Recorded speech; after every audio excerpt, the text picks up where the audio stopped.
A boa notícia é que a primavera de 2015, que terminou na semana passada, foi mais chuvosa do que nos últimos anos. E a expectativa é de que o verão também seja. Mas a crise da água ainda está longe de ser superada. Isso vai exigir muitas ações para garantir a segurança no abastecimento.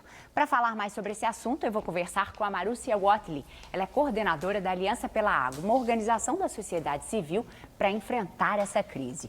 Oi, Marúcia, obrigada por ter vindo. 2 anos de crise já. Dá para dizer que a população já tem uma nova consciência sobre como usar a água? Olha, nós temos sim alguns avanços em relação a isso, até mais pela necessidade ou pelos cortes de falta de água. Acho que as pessoas estão aprendendo um pouco na marra até que lidar com isso, mas infelizmente, apesar desses 2 anos, nós temos poucos avanços, né, naquilo que nós, da Aliança pela Água, temos chamado de uma nova cultura de cuidado com a água. Que é o que exatamente? Que é basicamente garantir a água como um direito humano, que é um direito humano reconhecido pela ONU. Porque as críticas de especialistas como você é de que ela é tratada como um serviço, muito mais como né? uma Como mercadoria, né? E a água não é uma mercadoria. Ela tem valor econômico, claro. Grande parte das atividades e dos produtos que a gente consome depende da água, mas ela é um direito humano, né? Ter direito ao acesso à água é muito importante. O segundo princípio é que todos os governos têm algum tipo de responsabilidade em relação à água, né? Ainda mais porque ela está presente em diferentes instâncias do nosso dia a dia. E, finalmente, que a gente precisa cuidar das fontes de água se nós quisermos ter água. E essa nova cultura, do ponto de vista de ações, ela se traduziria, por exemplo, na recuperação e proteção dos mananciais, no tratamento do esgoto e no reuso de água sempre que possível, na diminuição do desperdício, do consumo, na definição de tarifas mais justas, tanto para aqueles que não podem pagar como para aqueles que gastam muita água, e finalmente em transparência e controle social, porque trata-se de um recurso que é de todo mundo e que todos têm algum tipo de responsabilidade para cuidar dele. Bom, por tudo isso que você falou com relação à nova cultura com a água, parece que a gente ainda está longe disso, né? Em quais desses pontos você acha que a gente avançou mais? Talvez na transparência, que também tem uma atuação forte do Ministério Público e de entidades como a Aliança pela Água cobrando mais transparência, né? Daria para dizer que é nesse âmbito que essa nova cultura Eu acho que caminhou mais? No caso da crise da água em São Paulo, nós tivemos sim um avanço em relação à transparência, tanto por essa reivindicação da sociedade e até mesmo pelo fato óbvio que se você tem uma crise, o primeiro passo é entender que tem uma crise, conhecer mais sobre ela para poder agir. Então, a disponibilidade de informação ela é fundamental, mas eu acho que nós conseguimos avançar muito pouco em relação a essa nova cultura, porque no caso de São Paulo, praticamente a totalidade das ações que foram feitas, elas têm a ver com a Sabesp, né? E muito no sentido de garantir que o abastecimento continue sendo feito. Então, são ações que incluem obras emergenciais para trazer mais água de outras regiões para cá, para suprir a água que não existe mais no Cantareira, a redução de pressão que atinge toda a região metropolitana de São Paulo. Que é o racionamento velado, que é uma né? espécie de um racionamento, e que ele atinge toda a região metropolitana de São Paulo e atinge de forma desigual algumas regiões. Isso tanto, pesquisa recente de novembro do Datafolha mostrou, existe uma maior incidência nas periferias e também o relatório Tá Faltando Água, que é um aplicativo que a Aliança lançou, também mostra que existe essa desigualdade. Então, essa maioria dessas ações, elas são para manter o abastecimento. E a gente avançou muito pouco, por exemplo, numa política de reuso de água.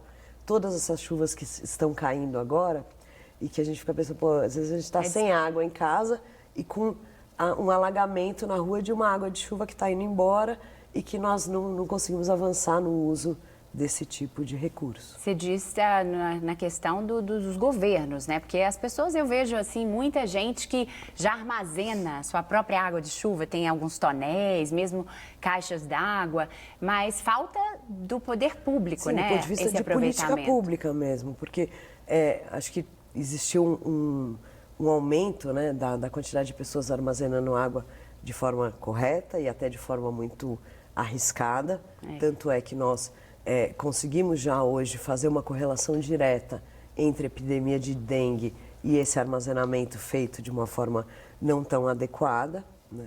E esse é um tipo de avanço que seria importante, né? Porque quanto mais a gente aumenta aquilo que seria a nossa autonomia hídrica, ou seja, tem uma série de usos no nosso dia a dia que não precisam ser com água potável. Por exemplo, nós damos descarga com água potável, né? Então a gente poderia ter avançado do ponto de vista de política, que é incentivar equipamentos, incentivar a implantação de sistemas de reuso domiciliar e até mesmo de sistemas de reuso numa escala mais urbana, metropolitana, que poderiam ter até um duplo benefício, ter maior disponibilidade de água e ter um controle e um trabalho aí relacionado às enchentes. Eu escuto entrevistas suas fazendo essa crítica desde o ano passado, 2014. Qual que é a sua avaliação? Por que isso não avançou? Qual que é o maior impasse ou a maior dificuldade para que a gente consiga progredir nessa linha para garantir mais segurança hídrica? Olha, cuidar da água e crise da água, né? A gente fala, vivemos uma crise da água. Na verdade, se for pensar bem, até como disse o professor Léo Heller, que é o relator da ONU para água e saneamento, se for pensar bem, o problema, a crise não é da água, né? A água, na verdade, não tem culpa, é uma crise de gestão da água. E isso são, inclusive, alertas que a ONU vem fazendo desde 2000, em que para cuidar da água cada vez mais, né, considerando não só que aumenta em diferentes escalas a poluição, o consumo, mas que também as mudanças climáticas elas têm um impacto grande sobre a água, seja um aumento de seca, seja um aumento de enchentes, é preciso construir uma governança para cuidar da água, que parte um pouco daqueles princípios que eu falei anteriormente.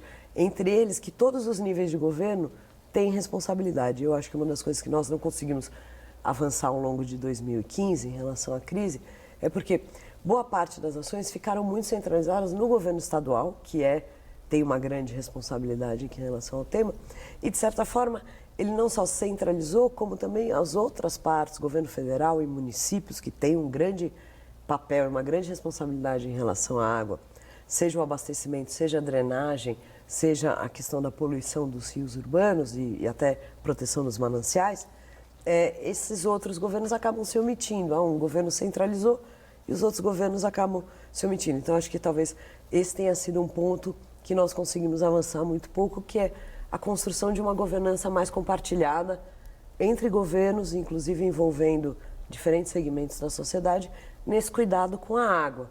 Esse ano, a Sabesp acabou conseguindo, com a ANA, a Agência Nacional de Águas, prolongou a autorização, a outorga, que é a autorização para que a Sabesp capte água dos reservatórios, dos mananciais. Qual que é a sua avaliação? Você acha que isso foi correto diante de toda essa... Olha, foi correto. A outorga, ela é um instrumento previsto na Política Nacional de Recursos Hídricos. E essa política fala, quando um rio for federal, quando ele cruzar mais de um estado, a outorga vai ser... Paraíba do Sul. É o caso do Paraíba do Sul, é o caso do Sistema Cantareira. A outorga vai ser feita em conjunto com a Agência Nacional de Águas.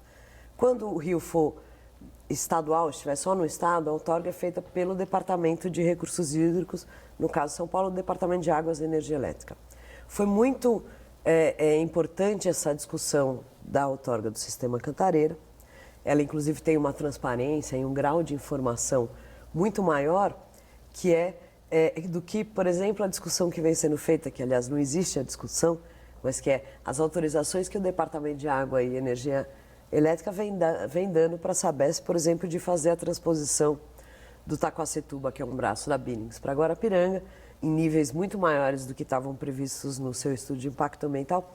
Então, o que a gente tem visto a outorga é um instrumento importante, fundamental da política de recursos hídricos. Ele pode ser melhorado, inclusive, do ponto de vista de níveis seguros. Chegou a 50%, a represa, o que tem que fazer? Isso até hoje a gente não tem esse tipo de instrumento para trabalhar.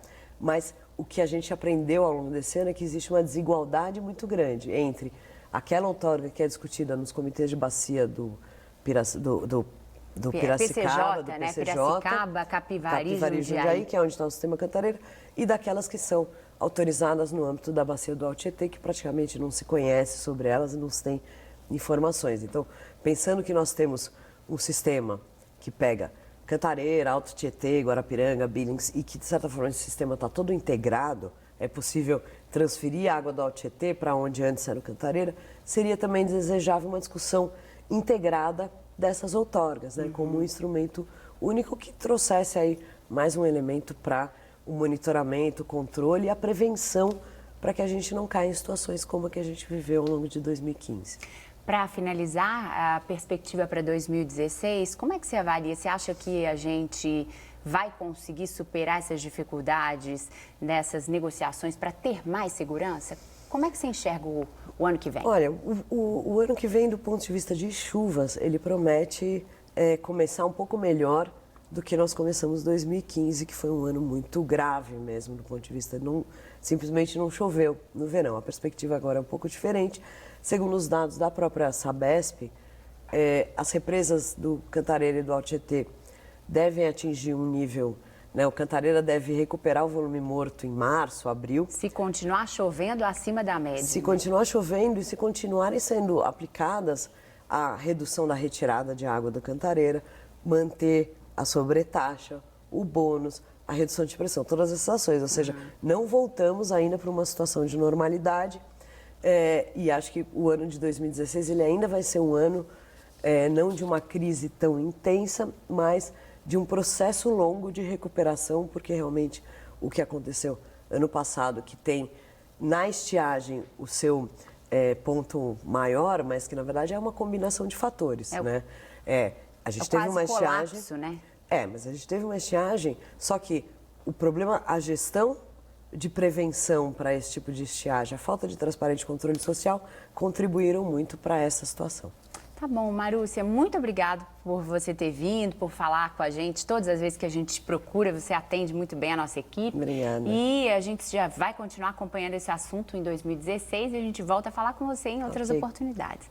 Muito obrigada, um bom ano novo para você. Para você também. Que vocês consigam, com essa atuação da Aliança, continuar ajudando a população também a ter mais segurança e ter água em casa, porque é um bem, né? É isso aí. Muito obrigada. Eu conversei com a Marúcia Watley, ela é coordenadora do Aliança pela Água. O Repórter São Paulo de hoje fica por aqui. A gente se vê amanhã.